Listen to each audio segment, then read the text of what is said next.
تباہی کی دعا نہیں کرنی. یہ نہیں مانتے تو ان کی آنے والی نسلیں مان جائیں گی. مان جائیں گے لوگ. اپنے دل میں جب آپ نرمی لے آتے. ہمارے نا سینکڑوں نوجوان گناہوں میں چلے گئے ایک ایک علاقے سے. جو آدمی گناہ میں مبتلا ہوتا ہے نا وہ سخت تکلیف میں ہوتا ہے. انسان کو جو چیز سب سے زیادہ ستاتی ہے وہ اس کی اپنی غلطیاں ہوتی ہیں. حدیث میں فرمایا ما حاک فی صدر، پھٹکتا ہے سینے میں، چبھتا ہے گناہ. یہ تکلیف دہ معاملہ ہوتا ہے. تڑپتے ہیں لوگ، سسکتے ہیں. لیکن روایتی انداز سارا جب ہماری مجالس اور محافل میں ہو جاتا ہے، کوئی نہیں وقت دینے والا، پیار کرنے والا، تھپکی دینے والا، بازو تھام، کوئی نہیں. تقریر وہ ہے جو میں آپ سے کرتا ہوں. بس ٹھیک ہے، گھنٹہ گزارنا ہے تو وہ بھی کئی میری طرح کے لوگ ہیں جو جمعرات کو فیصلہ کرتے ہیں سویرے کیا بیان کرنا. حالانکہ میری طرح کے جو چھوٹے ہیں وہ ہفتے سے ہی تیاری شروع کر لیتے ہیں تاکہ کچھ غور فکر کر کے قوم کے سامنے رکھا جائے. ضروری. اب ایک تقریر میں آپ سے کرتا ہوں، سمجھانے کے لیے عرض کرتا ہوں. ایک تقریر ایسی ہے جو خطیب صاحب آپ سے کرتے ہیں، خدا نخواستہ اللہ تعالیٰ معاف کرے، صرف سمجھانے کے لیے. اگر ان کو پتہ چل جائے کہ ان کا بیٹا کسی غلطی میں مبتلا ہو گیا تو پھر بھی اسی طرح ہی داد و تحسین کے لیے لش پش کر کے تقریر ہوگی؟ نہیں، پھر یہ انداز نہیں ہوتا. پھر تو بچہ کو سامنے بٹھا کے باپ اپنی پگڑی اس کے پیروں میں رکھتا ہے. پھر تو ماں دوپٹہ پیروں میں رکھتی ہے، کہتے پتر میری کمائی نہ اجاڑ دینا. اور نہ پتہ چلا تو سگریٹ پینے لگ گیا. خدا خیر کرے، تیری مہربانی. سوتا نہیں، اس کا چہرہ پریشان ہے. اب بات آئی ہے نا، اب یہ وقت آیا تبلیغ کا، اصلاح کا. اسے منت کر کے سمجھایا، اس کو گزارش کی. اس نے کہا ابا جی غلطی ہو گئی تھی، آئندہ نہیں کرتا. پوری اس نے تسلی دی. پھر بھی نہیں سوتا. بچہ تو وعدہ کر کے چلا گیا، پھر بھی نہیں سویا. وہ اپنے کمرے میں چلا گیا اور اس نے مصلی بچھا لیا. کہا یا اللہ یہ میری عمر کی کمائی ہے، مالک اسے ہدایت دے دے. او بھائی جب تو اس انداز میں ملت کے ہر بیٹے کی اصلاح کرنے لگے گا، اور اس سے مراد صرف خطیب واعظ ہی نہیں، حضور نے ہم سب کے ذمہ لگایا تھا بلغ عنی ولو آیا. ہم سب کی ذمہ داری ہے لوگوں کے لیے، لوگوں کو قائل کریں. مجھے بتاؤ اپنی ذات کے حق میں قائل کرنا ہو تو کرتے ہیں کہ نہیں؟ ہوتا ہے نماز کی دعوت ہم کیسے دیتے ہیں؟ ہم کہتے ہیں پڑھ لیے کر نماز، اتنے پیسے کہاں لے کے جائے گا. یہی دعوت ہوتی ہے نا. وہ کہتا ہے تو نے اپنی قبر میں جانا اور میں نے. یہ تو ہے ہمارا دین کے حق میں. وہ محفل میں آنا اگر ٹائم ملا تو ٹھیک، یہ ہے دین کے حق میں. اور جب اپنی باری آئے، کسی سے 50,000 روپے چاہیے تھے، فون کیا اس کو، ملنا تھا. وہ کہتا حکم کریں. کہتے نہیں ٹیلی فون والی بات نہیں. کہتے میں تو 2 بجے ملوں گا، تو 2:30 بجے مل پر میں مل کے کر دوں. پھر جاتے ہی اس سے 50,000 مانگا نہیں، پہلے منت کی، دکھ سنایا، پھر اسے ثابت کرایا کہ تیرے علاوہ دینا بھی کسی نے نہیں، سارے غلط بندے ہیں، تو ٹھیک ہے معاذ. پھر اس کو یہ بھی ثابت کرایا وقت پہ واپس کر دوں گا. اتنی ساری گزارش کر کے رو دھو کے جب وہ پورا قائل ہو گیا تو آخر میں کہا مجھے 50,000. صحیح کہہ رہا ہوں؟ ہاں نہ تو کرو نا، چلو ہلکا سا ایسے تو کرو نا. ہوتا ہے کہ نہیں ایسے؟ او بھائی اپنے حق میں قائل کرنا تھا تو تجھے سارا طریقہ آتا تھا، اور رب رسول کے حق میں قائل کرنے کا تجھے طریقہ ہی نہیں آتا. تجھے پتہ ہی کوئی نہیں کہ کیسے قائل کرنا ہے. اپنے لیے تو نے قائل مائل کرنا تھا، سارا پتا تھا، سب خبر تھی کیسے منانا ہے. اور کسی کو مسجد کے لیے منانا تھا تو کہتا جی میری کو مانتے ہی نہیں، میری کون سنتا ہے. آپ جب تک اس درد سے. زازان نام کا ایک گویہ تھا، بغداد میں گاتا تھا، آواز بڑی سریلی تھی، بڑے لوگ اس کے گرد جمع ہو جاتے. حضرت عبداللہ ابن مسعود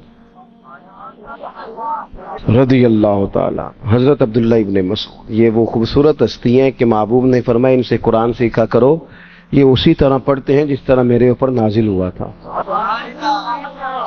حضرت عبداللہ ابن مسعود رضی اللہ تعالی عنہ صحابہ میں مفتی، صحابہ میں قاری، بڑے آدمی. حضرت عبداللہ ابن مسعود ایک دن گزر رہے تھے کسی مقام سے جہاں بھی وہ رہتا تھا، تو وہاں اللہ معاف فرمائے گانے بجانے کی مجلس سجی ہوئی تھی، وہ گا رہا تھا، آپ گزرے تو کانوں میں ہلکی سی آواز گئی۔ قریب ایک شخص سے پوچھا یہ کون ہے، کس کی آواز ہے؟ کہا حضرت یہ زازان نام کا ایک گویا ہے۔ وہیں کھڑے کھڑے درد سے کہنے لگے کتنی سونی آواز ہے، کاش یہ قرآن پاک کی تلاوت کرتا، کتنی خوبصورت آواز ہے، کوئی تو ہونا جو اس درد سے بات کرے، کاش یہ قرآن پاک پڑھتا۔ اور پھر دعا مانگتے آگے تشریف لے گئے۔ وہ جوان تھا، فارغ ہو کے باہر نکلا، لوگوں کا رش تھا۔ ایک شخص نے اسے روکے، کہا زازان ادھر آ، پتہ آج کیا ہوا؟ کہا جناب کیا؟ کہنے لگے جانتے ہو حضرت عبداللہ ابن مسعود کو؟ کہا جانتے ہیں۔ فرمایا وہ صحابی رسول صلی اللہ علیہ وسلم آج گزرے، تیری آواز ان کی سماعتوں سے ٹکرائی تو فرمانے لگے کاش یہ قرآن پاک پڑھتا۔ کہنے لگا صحیح بتاؤ انہوں نے میرا نام لیا ہے؟ صحیح بتاؤ میرے لیے کہا انہوں نے؟ میرے جیسے شخص کے لیے میں سوچ بھی نہیں سکتا، میں کہاں وہ کہاں، میرا نام لیا ہے؟ کہاں؟ تھوڑی دیر رکا، چند لمحوں پتہ نہیں سوچے کہاں کہاں کا سفر کر کے آئیں۔ وہ ساری سوچیں درد بن کے آنسو بنی، اور پھر آنسو داڑھی پہ ٹپکے چہرے پہ آئے۔ پھر لوگوں سے پوچھنے لگا گھر کا پتہ بتاؤ گے؟ کہا وہ فلاں جگہ پہ موجود ہیں۔ دوڑا گیا، دروازے پہ دستک دی، حضرت عبداللہ ابن مسعود آئے۔ کہا کون ہو بیٹا؟ کہنے لگا حضور میں وہی ہوں جس کے بارے میں آپ نے کہا تھا کاش یہ قرآن پڑھتا، میں آ گیا ہوں، پڑھا دے مجھے قرآن پاک، پڑھا دے۔ کوئی بیٹھا ہوا مجھے دور دعا دیتا ہے، میں ڈوبتا ہوں پر سمندر اچھال دیتا ہے۔ کسی سے تو آپ پیغام حق کہیں، کسی کو تو دعوت خیر دیں، یہ سب سے بڑا بھلا ہے۔ اگر کسی بد اخلاق کو با اخلاق کر دو گے نا، اس کی بیوی سکون میں آ جائے گی، اس کی ماں آرام سے سونے لگے گی، اس کا باپ کہے گا وہ حد ہو گئی، میرا پتر ٹھیک ہو گیا، تمیز سے بات کرنے لگا ہے۔ بچے پریشان ہوتے ہیں، بچے۔ میں بیٹھا تھا کھانا کھا رہا تھا گھر میں، تو میرے گھر والے کہنے لگے مدرسے کا کوئی بچہ باہر ہے، بڑا سخت رو رہا ہے۔ میں نے اس کو بلاؤ، کسی استاد نے ڈانٹ دیا ہوگا، تو بچہ میرے پاس ہے تو اس کا وجود کانپ رہا۔ میں نے کہا پتر کیا ہوا؟ کہنے لگا پیر صاحب میری امی تے ابو کار پھر پہ لڑ دینے، کرو فون آیا ہے۔ تو میں نے کہا بیٹا پریشانی کی کیا بات ہے؟ کہنے لگے بڑی سخت لڑائی ہوتی ہے، میرے والد میری اماں کو مارتے، پھر ہم سارے بہن بھائی نا چار پنجوں کے نیچے چھپتے ہیں۔ تو وہ دور ہے، اس وقت تو 1.5 گھنٹے کا فاصلہ ہے، دور ہے میرا گھر، پر پتہ نہیں ہمارے گھر کیا ہو جائے گا۔ پیر صاحب آپ دعا مانگے نا، آپ دعا کریں نا، اس بچے کی کیفیت اور اس کے اوپر چھائی ہوئی آزمائش اور اس کے طبیعت میں اسے دیکھ کے میرے آنسو نکل گئے۔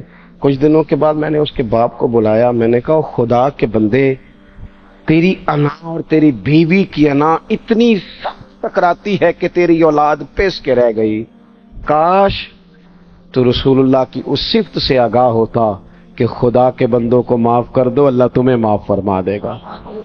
کاش تمہارے اندر وہ کیفیات ہوتی، تمہارے بچے میلوں دور رہ کے بھی تڑپتے ہیں کہ جانے گھر۔ کیوں؟ اس لیے کہ گنجائش نہیں دلوں میں، کوئی اخلاقی تعلیم نہیں۔ ہم نے اپنے گھروں کو خود اپنے ہاتھوں سے اتنا آزمائش کا گڑھا بنا لیا ہے، لڑائیاں جھگڑے مصیبتیں۔ کیوں؟ کہ پیسوں کی تو تبلیغ روز ہوتی ہے کہ کمانے چاہیے، مال کی تبلیغ تو روز ہوتی ہے، درد نہیں بٹ رہا، اخلاق کی بات نہیں ہوتی۔ او سجنوں، ہمارا غریب گھر تھا، پر میرے ابا جی جب گندم کا سیزن ختم ہوتا گھر میں لے کے آتے تو ہمارے گھر کے سین میں کھڑے ہو کے فرماتے لو پتر کسے دا گھر وال نہیں تکنا، میں دانے پاتے نے پھڑو لیتے تے تہاڈی ماں نے اچار پا دیتا ہے۔